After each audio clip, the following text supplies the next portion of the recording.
E aí pessoal, bom dia, tudo jóia? Quero compartilhar com vocês umas informações bem legais dos meus estudos de ontem. Ontem à tarde eu passei a tarde inteira estudando sobre agricultura sustentável, sobre recuperação de solo e algumas coisas me chamaram a atenção e quero compartilhar com vocês.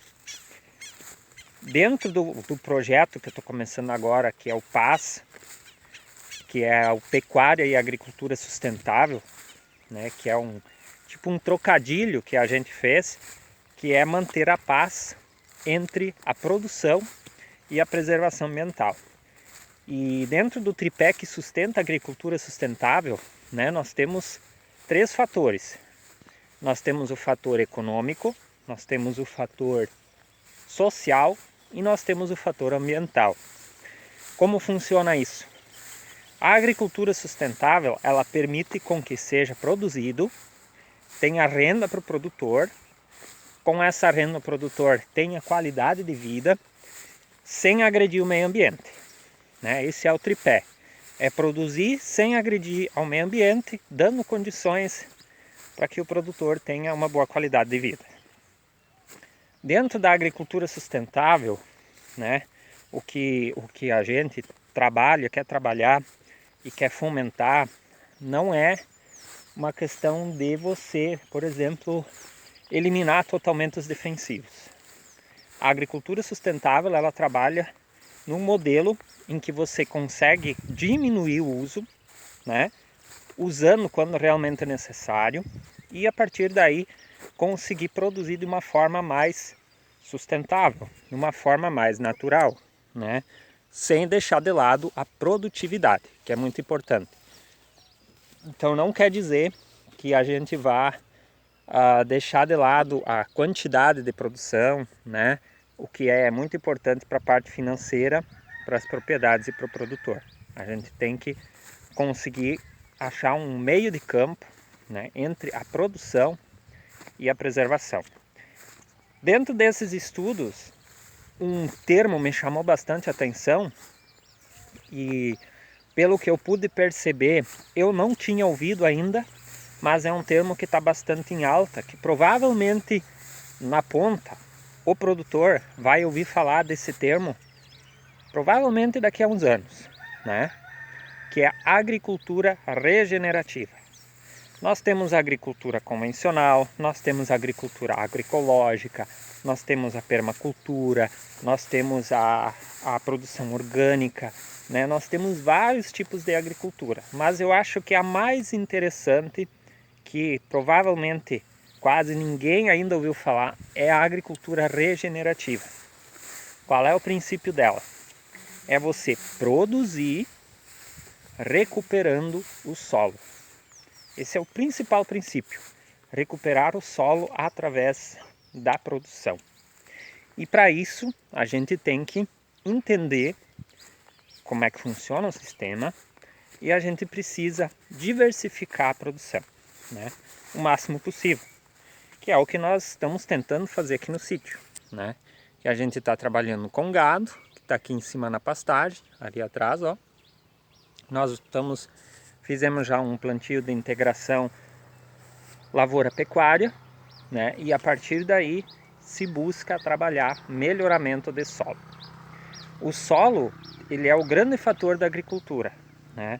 O maior, eu sempre digo nas palestras, que o maior bem, o maior patrimônio que o produtor tem não são os animais, não é o maquinário, não é a estrutura, é o solo. A partir do momento em que o teu solo não está bem cuidado, todo o resto, né, pode virar em nada, porque sem ter produção, sem ter um solo cuidado que produz, né, não adianta você ter maquinário, você ter instalação se o teu solo não produz. A tua base é o teu solo e é esse que você tem que cuidar. Então o solo, ele é a parte mais importante. Muitas vezes a gente vê que o produtor gasta em equipamento e não gasta em recuperação do solo. Então esse é um trabalho que a gente quer mostrar, né, a importância da gente cuidar do solo, né, principalmente para quem trabalha com agricultura muito intensiva, né, que precisa produzir muito, geralmente produtor de leite, que tem muita vaca, né? Na maioria das vezes acima daquilo que a propriedade realmente comporta, e a partir daí ele precisa extrair o máximo do solo, e ele vai danificando e vai empobrecendo esse solo ao longo do ano, ao longo dos anos. Eu fiz isso, né, antigamente aqui no sítio, quando a gente trabalhava com produção de leite, querendo ter o máximo do número de vacas e tirando muito do solo, e a gente via que as áreas de silagem cada ano ficavam piores. Cada ano o milho produzia menos, você aumentava a tua adubação e o milho produzia menos. Então isso no longo prazo, isso vai ficando inviável, vai tornando essa agricultura inviável, e a pessoa chega a um ponto que não aguenta mais, né? Pelo tanto uso de adubação que tem que ser feito, de produtos químicos por gerar desequilíbrio dentro do ambiente, né? Então isso acaba inviabilizando a agricultura. E dentro da agricultura sustentável nós temos outra coisa importante, que é a questão do efeito estufa, dos gases do efeito estufa, né? A gente vê e ouve falar bastante, muitas vezes as pessoas que desconhecem, né, dando a culpa dos gases do efeito estufa para a pecuária, para o gado, né? O gado é sim um dos emissores, né, de gases prejudiciais, como o metano, o gás carbônico, porém ele é o único que pode ajudar o planeta a absorver esses gases da atmosfera. Olha só que interessante. Então já ouvi muitas vezes críticas, né, que o gado é responsável pelo efeito estufa. Só que é o único que pode ajudar a diminuir, a tirar esses gases. Como? Como é que funciona esse ciclo, né?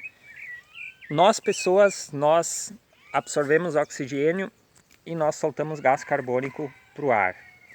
O gado, né, inspira oxigênio, solta gás carbônico e solta metano para o ar. Os carros soltam gás carbônico, as indústrias soltam gás carbônico. Porém, as plantas absorvem gás carbônico, né, levam esse carbono para suas raízes. As raízes liberam esse carbono para dentro do solo. Esse carbono ele é utilizado pelos micro-organismos, né, como alimento.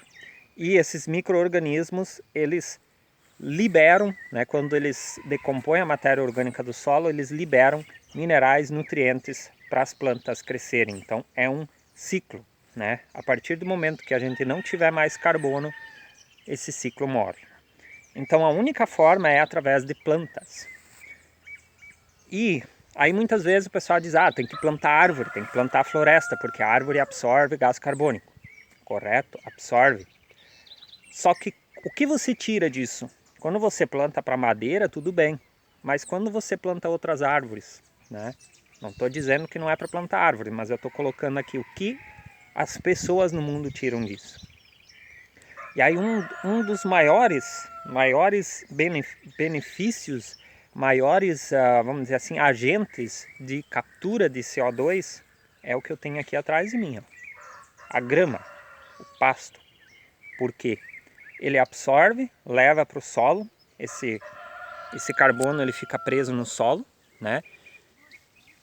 E a partir daí a gente começa um ciclo com a ajuda do gado de comer o que a planta gerou, né? A partir dessa absorção de carbono, transforma isso em leite ou em carne, dá alimento para as pessoas e essa grama volta a brotar. Então essa grama vai tirando o carbono do ar, né, o ano inteiro e vai levando, vai prendendo ele dentro do solo. Então essa é a única forma da gente conseguir fazer isso.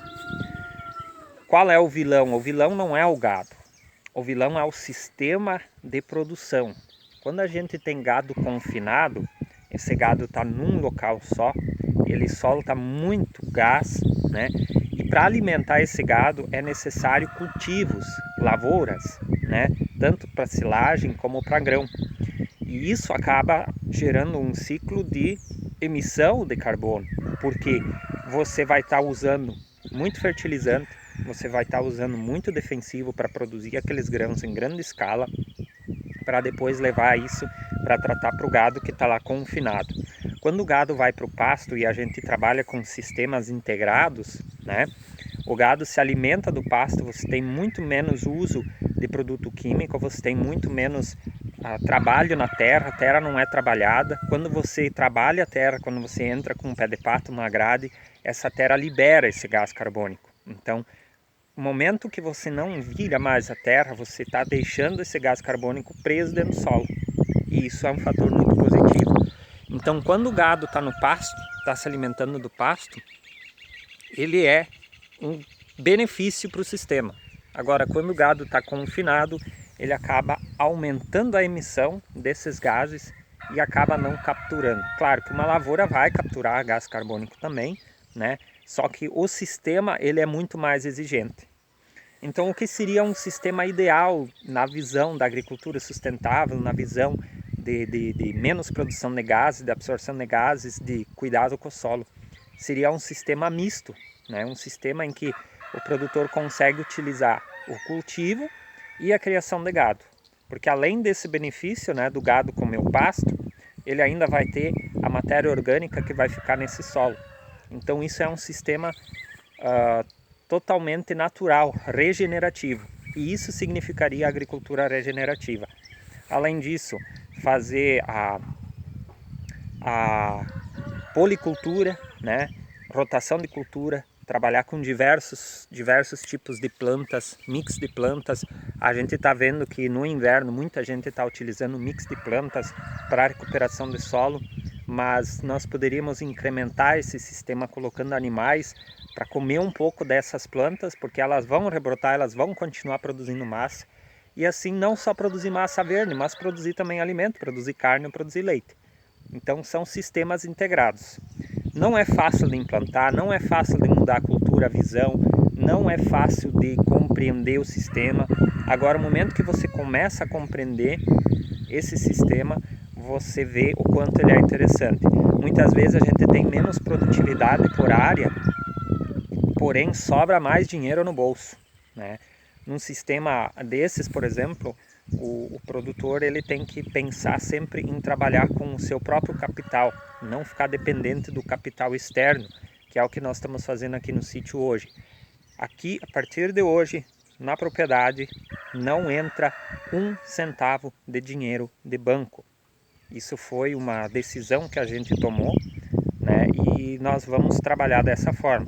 Trabalha mais devagar, trabalha com o próprio recurso, mas também não depende de ninguém. Isso também é fundamental. Então tudo isso é um tripé, tudo isso é uma estrutura que tem que ser construída para que a gente consiga produzir de uma maneira mais sustentável. Isso a gente trabalha através do PAS. Quem tem interesse pode participar do grupo no WhatsApp, e a partir daí a gente vai trocando ideias, informações, e quem tiver interesse também em levar esse conhecimento aí para sua comunidade, pode entrar em contato com a gente por aqui.